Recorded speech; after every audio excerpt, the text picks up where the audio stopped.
Hey man, how are you? Hey Matt, how you doing, man? I'm good, man. Just knocked off the last thing on my to-do list, so I'm gonna chat with you, pick up my partner from work, and then just melt into the weekend. What about yourself? How are you making the most of this Funky Friday Arvo? Oh, love that. Love that. That sounds great. I'm just doing a bit of the chat around new music and what's going on in Vool, so that's good. Friday here is pretty mellow. It will be a bit of beach later on. It's looking pretty good. A couple of beers on the beach. We're just going to call it now, fish and chips, and we're out. That's it. That's my Friday. Oh yeah, living the dream. Living the dream. Awesome. Well, I'll jump straight into it because, dude, it has been a week and I still can't get my head around it. There's new Karnivool, the first new track in more than 8 years, almost a decade, and your motherfuckers just casually dropped it on a Friday on the socials. Was the express intention there to make every prog fan in the country have a heart attack simultaneously? Not exactly. Not exactly. We just kind of wanted to drop it out of nowhere and just make a bit of a splash. I think we've been sitting on the song for quite some time. We kind of had that for, geez, man, like a year or more, actually sort of settled and ready to go. But we had the intention of aligning it with some tours and whatnot. But of course, that all kind of fell over the last 2 years, like it did for everyone. So I guess, you control the controllables, and what we can at the moment now is just release this song. I have a touring window, like a confident window next year. So with Monolith, and then we're off to Europe in May. So kind of back at it. So yeah. And I just think too, like right now, it feels like if you have something in your hand, now time to share music, man. So yeah.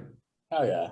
Well, like I'm reading the press release for this new song, and there's this little bit about how all it takes, quote, resets the cycle for Karnivool.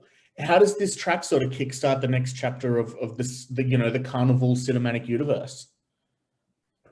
Well, I think sonically, there's a few things that we're finding.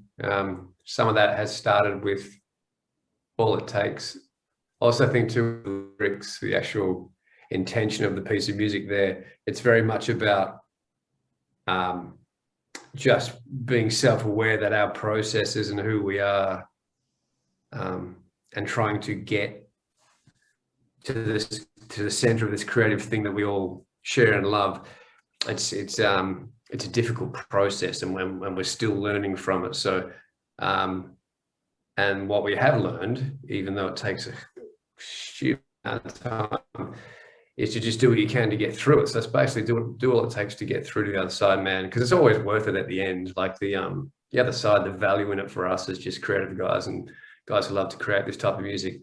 It feels great, but going through it, getting there, can be pretty tough.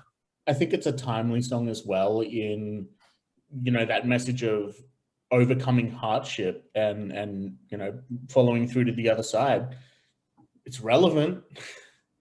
Totally, totally. Yeah, definitely. That's kind of, I can hear a bit in that. I mean, sometimes you don't always know. I definitely know that there's a lot in there about the internal struggles of what we do, but then again, there's a lot of questions asked in that song as well. So it can hark out what's actually happening in everyone's world. Yeah, absolutely. I don't think it would be too much of a stretch to assume as well that in the 8 years since you dropped a Symmetry, you've probably written a fair bit more than just one new song, right? Yes, we have. We've got a shit ton of music there, man.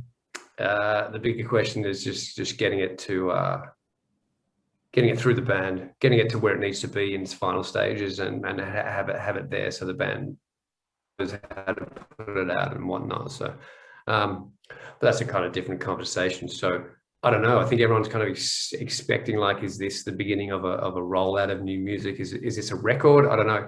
God, I wish it.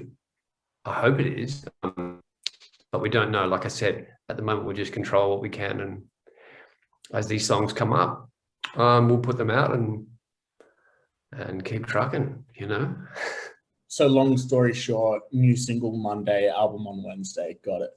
Yeah. Oh man, That'd be sick. That'd be sick. Well, Yeah, no, the opposite of that is what's going to happen. well, there is another release that can tide us over until then. Of course, you've got the Blu-ray of the Decade of Sound Awake performance landing soon. Is this shot for shot what we saw in the stream, or has it sort of been director's cut-ified? Basically, that shot as it is for the stream.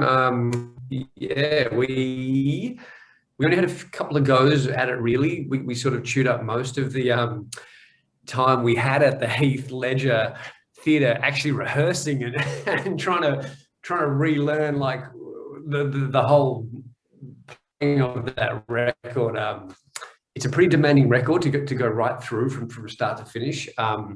But it's wonderful. Like some of the parts in there, to revisit them were just a sheer joy, if I'm being honest.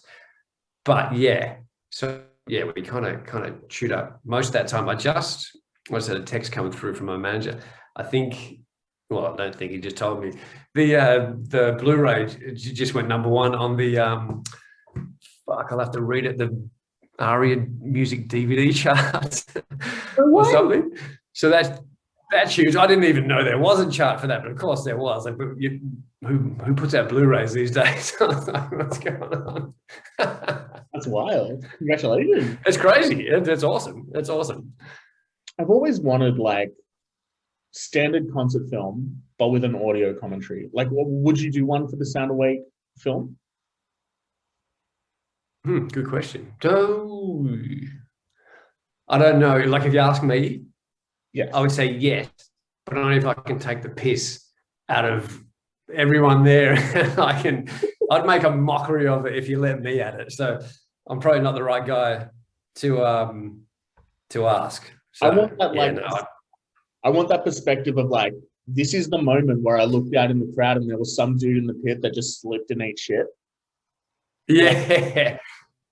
Oh, that'd be gold. Actually, funny you mentioned that, because the actual live stream and the actual performance that went on the Blu-ray, that was the weirdest thing, man. Like, because you basically, and I guess there was pros and cons to it, because a lot of the time we were playing in an empty theater, so there was time just to focus inwards and really lean into the performance and focus on that.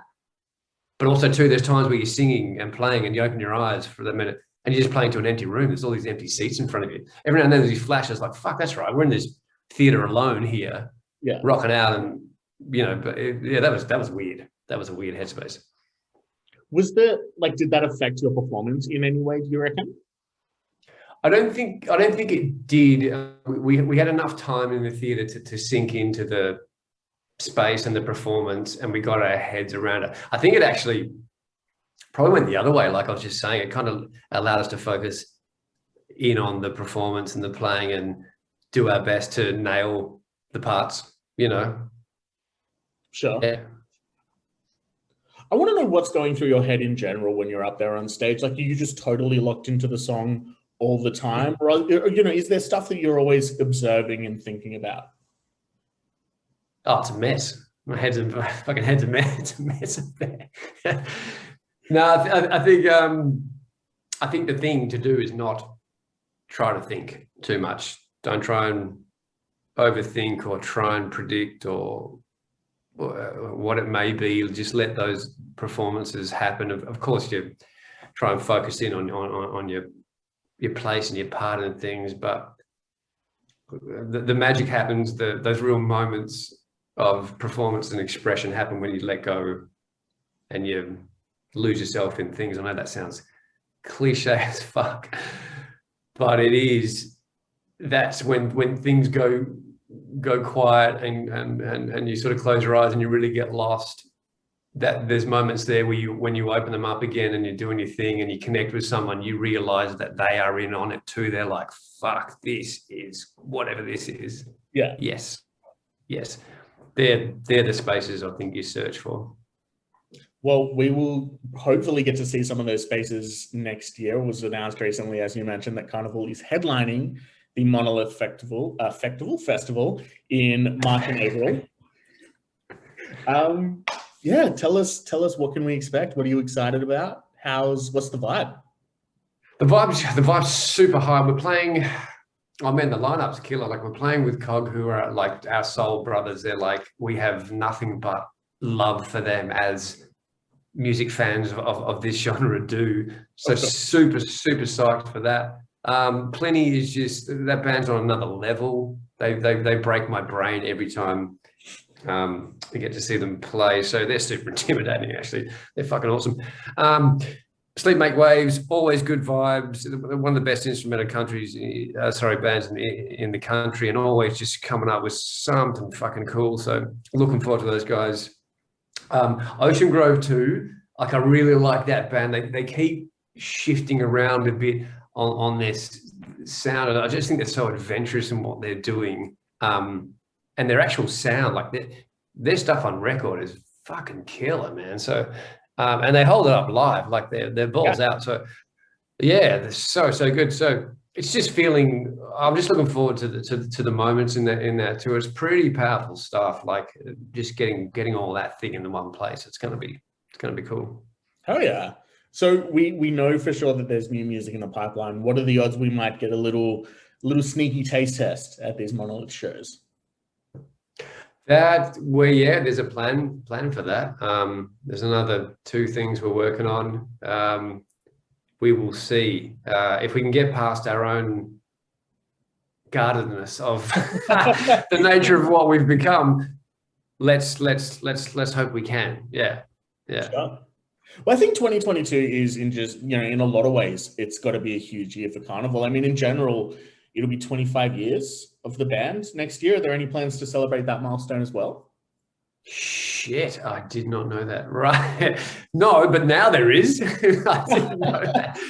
Actually, like when we're doing the Sound Awake stream thing, we're sort of sitting at rehearsal and we're figuring out what songs to play, because we did the record and then we did All It Takes and some things off Aeons and something else. I can't remember. But anyway, we played Fade. And we're sort of in there figuring it out and like rehearsing it up and just getting it back into feeling good. And then I think one of our crew was like, yeah, this thing's sick. It's only 20 years old. And I was just like, fuck, really? I was like, what? 20 years ago we wrote this song? I was like, fucking black. My brain blew apart on stage. I was like, Jesus. So yeah, 25 on again. Yeah, we'll have to do something special for that. Oh yeah. What's the biggest lesson you've learned about life in 25 years of Karnivool? What's the what? Sorry, say again. What's the biggest lesson you've learned about life?